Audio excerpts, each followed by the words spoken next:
नमस्कार साथियों, स्वागत है आपका अपने यूट्यूब चैनल पे। मैं हूं सौरभ सिंह और आप देख रहे हैं let's crack exam with Saurabh. साथियों, आज हम बात करेंगे मुद्रास्फीति के बारे में। आखिर मुद्रास्फीति होती क्या है, तो आइए जानते हैं। साथियों, मुद्रास्फीति एक प्रकार की महंगाई है। आम बोलचाल की भाषा में हम लोग इसे महंगाई कहते हैं, या फिर हम इसे एक ऐसे भी कह सकते हैं कि किसी भी देश की मुद्रा की क्रय शक्ति क्षमता में जब कमी उत्पन्न हो जाती है तो उसे मुद्रास्फीति कहते हैं। या फिर हम कह सकते हैं कि वस्तुओं एवं सेवाओं के मूल्य में निरंतर बढ़ोतरी को मुद्रास्फीति कहते हैं। यहाँ तक तो कुछ समझ में आया होगा शायद। आइए हम आपको कुछ केस के माध्यम से समझाते हैं तो थोड़ा और क्लियर होगा कि आखिर मुद्रास्फीति होती क्या है। साथियों, देखिए आपके स्क्रीन पर दिख रहा होगा, हम देखिए केस फर्स्ट लिए हैं। केस फर्स्ट क्या है कि हम एक देश का उदाहरण लिए हैं, वहाँ पे दो कंडीशन है, मतलब कि डिमांड कम है और सप्लाई अधिक है। डिमांड कम है और सप्लाई अधिक है, इसका पीछे क्या कारण है आइए जानते हैं। देखिए, सप्लाई अधिक है, इसके पीछे कारण क्या है कि आधारभूत संरचना वहाँ पर है, यानी कि सड़क, रेलवे, ऊर्जा इस समय जो है परिपूर्ण है। मतलब सड़क तंत्र जो है वो सब मजबूत है उस देश का, रेलवे तंत्र का विकास है, ऊर्जा से परिपूर्ण है, तकनीकी वहाँ पर है, पूंजी है उस देश में, कुशल श्रमिक इत्यादि ये सब उस देश में है। डिमांड कम होने के कारण क्या है कि जनसंख्या कम है। जनसंख्या कम होने का मतलब कि युवा जनसंख्या कमी है, इससे क्या हो रहा है कि वृद्धों की संख्या बढ़ रही है, बेरोजगारी अधिक है उस देश में। ये देखिए, युद्ध एवं महामारी की स्थिति उस देश में बनी रहती। युद्ध एवं महामारी की स्थिति का मतलब क्या हुआ कि कोई भी देश है जैसे युद्ध में हमेशा घिरा रहता है या फिर वहाँ पर महामारी कोई आ गई, इन सब के कारण वो क्या होता है कि डिमांड में कमी आ जाती है। मतलब कि सप्लाई अधिक है, यानी कि उत्पादन उस देश में हो रहा है लेकिन मांग कम है। मांग कम होने के कारण क्या है कि वृद्धों की संख्या कम है, यानी कि देखिए जब किसी देश में युवा जनसंख्या अधिक रहती है तभी मांग बढ़ती है। अब वृद्ध जनसंख्या थोड़ी कोई नया प्रोडक्ट खरीदेगी जो है, तो किसी भी देश में जो युवा जनसंख्या रहती है उससे जो है मांग बढ़ती है। और दूसरा कारण क्या है कि बेरोजगारी में कमी।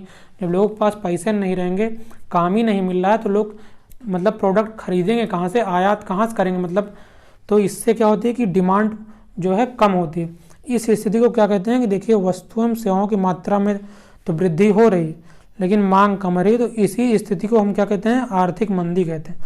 मतलब कि सप्लाई अधिक, आपूर्ति अधिक है, आपूर्ति की तुलना में डिमांड कम है, यानी मांग कम है, लोग खरीद कम कर रहे हैं, तो इस स्थिति को हम आर्थिक मंदी कहते हैं। आइए हम कुछ एक दूसरे केस के माध्यम से समझते हैं, थोड़ा और आपको समझ में आएगा। देखिए हम केस 2 लिए, विकसित देश। विकसित देश का उदाहरण लिए हैं हम केस 2 में। देखिए अमेरिका का उदाहरण लिए हैं। अमेरिका में क्या होता है, मतलब विकसित देश में क्या होता है वो हम आपको बताना चाह रहे हैं। देखिए वहाँ क्या होता है कि उत्पादन क्षमता का तो उच्च स्तर है, मतलब कि सप्लाई अधिक है उस देश में, और डिमांड कम क्यों है उस देश में। देखिए जनसंख्या के स्थिर होने के कारण मांग स्थिर। मतलब क्या है कि जो विकसित देश है वहाँ पर क्या हो रहा है कि वहाँ देखिए विकसित देश में आप देखते होंगे कि जनसंख्या, मतलब जो युवा जनसंख्या उसकी कमी हो रही, मतलब कि जनसंख्या वृद्धि जो है वहाँ पर कम है। इससे क्या होगा कि वृद्धों की संख्या बढ़ेगी और जो युवाओं की संख्या उसमें कमी आएगी। तो इससे क्या होता है कि मांग स्थिर रहती है विकसित देशों में, यानी कि पर्याप्त वस्तुएं तो उपलब्ध हो रहती हैं लेकिन मांग स्थिर रहती है। इससे क्या होता है कि डिमांड कम रहती है, सप्लाई अधिक रहती है। इसी स्थिति को जो है क्या कहते हैं, आर्थिक मंदी की स्थिति कहते हैं। अब आपको समझ में आ गया होगा। हमने केस फर्स्ट आपको बताया कि डिमांड क्या होती है, सप्लाई क्या होती है, उसी से रिलेटेड हमने आपको एग्जाम्पल दे दिया विकसित देश से कोरिलेट करके कि विकसित देशों में प्रायः यही स्थिति पाई जाती है कि डिमांड कम रहता है और सप्लाई अधिक रहती है। अब आइए हम केस 3 लेते हैं। देखिए केस 3 क्या कहता है। केस 3 में देखिए हम लिए हैं विकासशील देश। हम लिए हैं विकासशील देश। विकासशील देश जैसे भारत का ही उदाहरण ले लेते हैं, अपने ही देश का। साथियों देखिए विकासशील देश में क्या होता है, यहाँ पर सप्लाई कम है, डिमांड अधिक है। यानी है क्या कि आधारभूत संरचना कमी तो हमारे देश में है ही, आप जानते ही हैं। तकनीकी की कमी है, पूंजी निवेश में कमी, मतलब पूंजी की कमी है, कुशल श्रमिक की कमी है हमारे देश में। वहीं दूसरी तरफ देखिए डिमांड अधिक होने के कारण क्या कि जनसंख्या की वृद्धि लगातार बढ़ रही है, यानी कि युवा जनसंख्या हमारे देश में लगातार बढ़ रहे हैं। वृद्धों की संख्या मान लो कम हो रही, युवाओं की संख्या बढ़ रही, यानी कि जनसंख्या वृद्धि लगातार हो रही। ये देखिए युवाओं की संख्या बढ़ रही। इससे क्या हो रही है कि क्रय शक्ति क्षमता में वृद्धि हो रही। जब युवाओं की संख्या किसी देश में रहेगी तो उस देश में होता क्या कि क्रय शक्ति क्षमता बढ़ेगी ना। युवाएं, जो किसी देश के जो युवा रहते हैं वही तो डिमांड करते हैं मार्केट में कि ज़्यादा से ज़्यादा तरह तरह के प्रोडक्ट चाहिए उनको जो है, तो इससे डिमांड बढ़ती है। तो हो क्या रहा है विकासशील देश में कि वहाँ पे सप्लाई की कमी यानी कि आधारभूत संरचना की कमी है और डिमांड अधिक है। तो इस स्थिति को क्या कहते हैं, महंगाई की स्थिति कहते हैं। मतलब उत्पादन कम हो रहा है किसी देश में, आधारभूत संरचना कम है लेकिन डिमांड अधिक है। जैसे मान लीजिए प्याज का उत्पादन किसी वर्ष कम होता है, देख लेते हैं ना, तो उसमें क्या होता है कि कभी कभी 100 रुपये किलो बिकती है। तो इसका यही कारण रहता है कि डिमांड अधिक है प्याज की, आप लोग देखते हैं, और सप्लाई उसकी कम हो जाती है। इसी कारण क्या होता है कि प्याज के जो प्राइस हैं वो 100 रुपये किलो बिकने लगते हैं, यही कारण रहते हैं। इसी स्थिति को हम क्या कहते हैं कि जब मांग अधिक होती है और वस्तुओं एवं सेवाओं की आपूर्ति कम होती है। यानी क्या होगा कि वस्तु एवं सेवाओं की जो आपूर्ति, मतलब कि वस्तुओं का जो उत्पादन है उसमें जब कमी आ जाएगी और मांग बढ़ जाएगी, मतलब डिमांड ज़्यादा रहेगी, 100 लोग किसी चीज़ को मांग रहे हैं, उसकी तुलना में पता चला 3 ही 4 प्रोडक्ट मार्केट में, तो क्या होगा कि महंगाई बढ़ जाएगी जो है। तो इस स्थिति में क्या होगा कि मुद्रा की क्रय करने की जो क्षमता होती है कम हो जाती है। तो इस स्थिति को क्या कहते हैं, मुद्रास्फीति कहते हैं। या फिर हम कह सकते हैं कि इस प्रकार हम देखते हैं कि मतलब एक एग्जाम्पल और हम आपको समझाते हैं जिससे आपको समझ में आ जाएगा कि मुद्रा की क्रय शक्ति क्षमता आखिर कम क्यों होती है, मतलब ये मुद्रा की क्रय शक्ति क्षमता है क्या। देखिए एग्जाम्पल आपको हम समझाते हैं कि देखिए बाई चांस मान लीजिए कि पिछले वर्ष जो है 2021 में मान लीजिए कि 100 रुपये किलो आपको सेब मिल रहा था, मतलब 100 रुपये में आपको 1 किलो सेब मिल रहा था। अब 2022 में क्या हुआ है कि सेब का जो दाम है 200 रुपये किलो हो गया, यानी मतलब अब जो है क्या बोलते हैं कि 200 रुपये में आपको 1 किलो मिलेगा। मतलब हुआ कि सेब की जो उत्पादन क्षमता उसमें कमी आ गई। अब हुआ क्या कि डिमांड तो है ही सेब की, तो क्या हुआ कि जो है डिमांड अधिक है तो प्राइस भी तो उसकी बढ़ी, तो सेब तो महंगा हो गया ना, 200 रुपये किलो हो गया।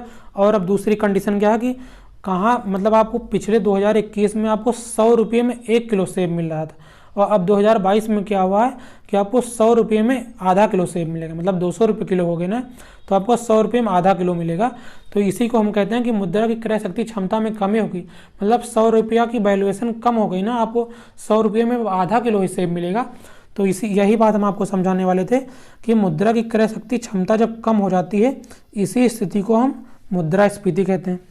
आइए अब हम देखते हैं कि मुद्रास्फीति का आखिर प्रभाव किन किन पे पड़ता है। तो साथियों मुद्रास्फीति का प्रभाव जो होता है निम्न वर्ग पर अधिक पड़ता है, और जो उच्च वर्ग रहते हैं, उच्च मध्यम वर्ग रहते हैं, उन पर यह प्रभाव कम पड़ता है।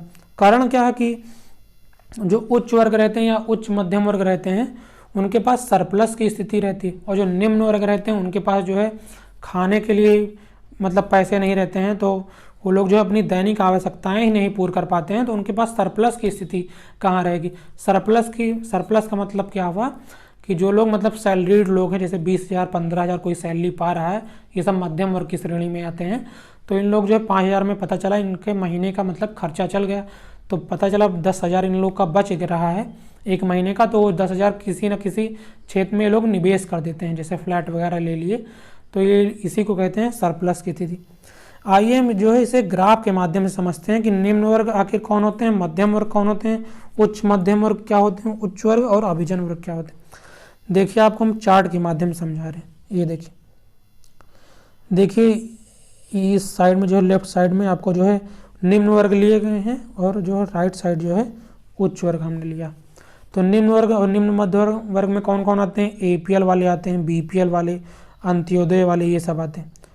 और जो मध्यम वर्ग वाले, मध्यम वर्ग का मतलब क्या है, जो निम्न मध्यम वर्ग से ऊपर उठ जाते हैं, मतलब कि ये सब जो लोग रहते हैं ये लोग अपनी आधारभूत आवश्यकताएं ही नहीं पूरी कर पाते, इसीलिए तो BPL कार्ड में आते हैं।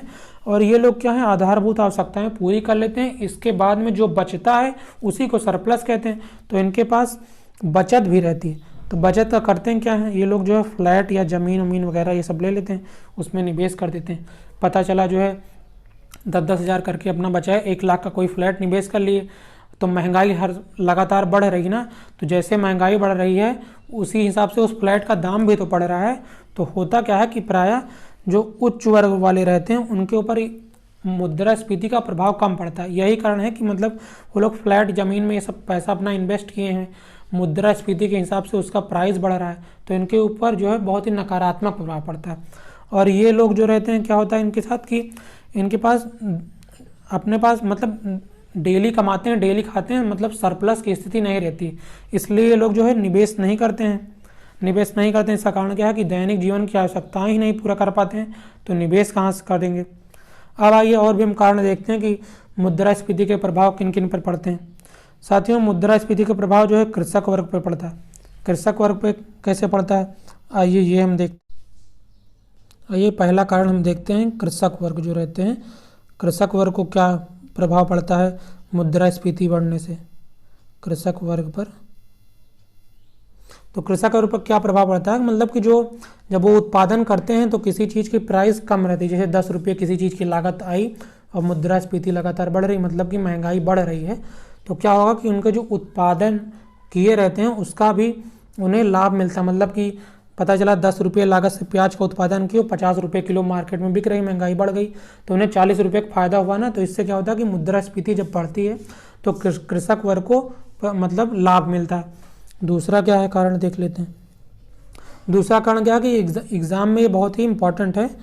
देखिए, अधिकतर एग्जाम में पूछा जाता है कि जब मुद्रास्फीति बढ़ेगी तो ऋण और ऋणदाता पर क्या प्रभाव पड़ता है। ऋण और ऋणदाता पर क्या प्रभाव पड़ता है।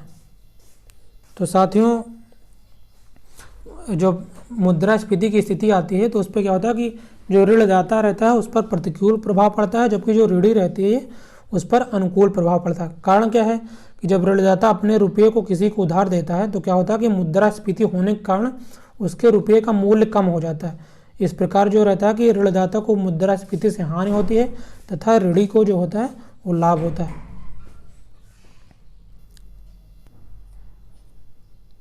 आइए तीसरा प्रभाव हम देखते हैं। थर्ड क्या है कि बचत पर प्रभाव पड़ता है मुद्रास्फीति का। मतलब क्या होता है कि मुद्रास्फीति जब होगी, महंगाई अधिक हो जाएगी तो लोग ज़्यादा खर्च करेंगे ना, तो सरप्लस की स्थिति तो कम होगी ना, तो इससे क्या होता है कि बचत पर प्रभाव पड़ता है। मतलब कि महंगाई अगर बढ़ी हुई है तो लोग के पास सेविंग्स कम होती चली जाएगी, मतलब ज़्यादा खर्च करेंगे तो बचत पर प्रभाव पड़ता है। अब आइए चौथा और अंतिम क्या है कि भुगतान संतुलन पर प्रभाव पड़ता है। भुगतान संतुलन का मतलब क्या कि जब वस्तुओं एवं सेवाओं के मूल्य में लगातार वृद्धि होती रहती है तो इससे क्या होता है कि जो निर्यात रहते हैं वो महंगे हो जाते हैं और आयात जो है सस्ते हो जाते हैं। मतलब हमारे देश में क्या होता है कि जब निर्यात महंगे हो गए और आयात सस्ते हो जाते हैं, मतलब कि हम मुद्रास्फीति की स्थिति में क्या होता है कि हम आयात ज़्यादा करने लगते हैं और निर्यात कम होता है, क्योंकि हमारे देश की जो वस्तुएं रहते हैं बहुत महंगी हो जाती हैं, तो उसका निर्यात वैसे भी कोई महंगी वस्तुएं थोड़ी खरीदेगा, सस्ती वस्तुएं ही तो लोग खरीदते हैं। तो हम आयात ज़्यादा करने लगते हैं और निर्यात कम करते हैं, तो इस स्थिति में क्या होता है कि जो हमारा भुगतान संतुलन जो है उस पर नकारात्मक प्रभाव पड़ता है। तो आइए हम देख लेते हैं कि मुद्रास्फीति कितने प्रकार होते हैं। तो साथियों, मुद्रास्फीति के जो है वो 3 प्रकार होते हैं, 3 टाइप्स। हमने अभी तक आपको प्रभाव बताए क्या क्या प्रभाव पड़ते हैं। अब आइए हम इसके टाइप्स जान लेते हैं। तो पहला होता है मांग प्रेरित मुद्रास्फीति,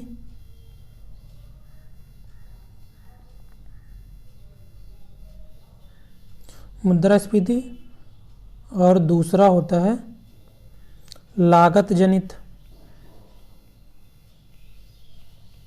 मुद्रास्फीति, और तीसरा होता है संरचनात्मक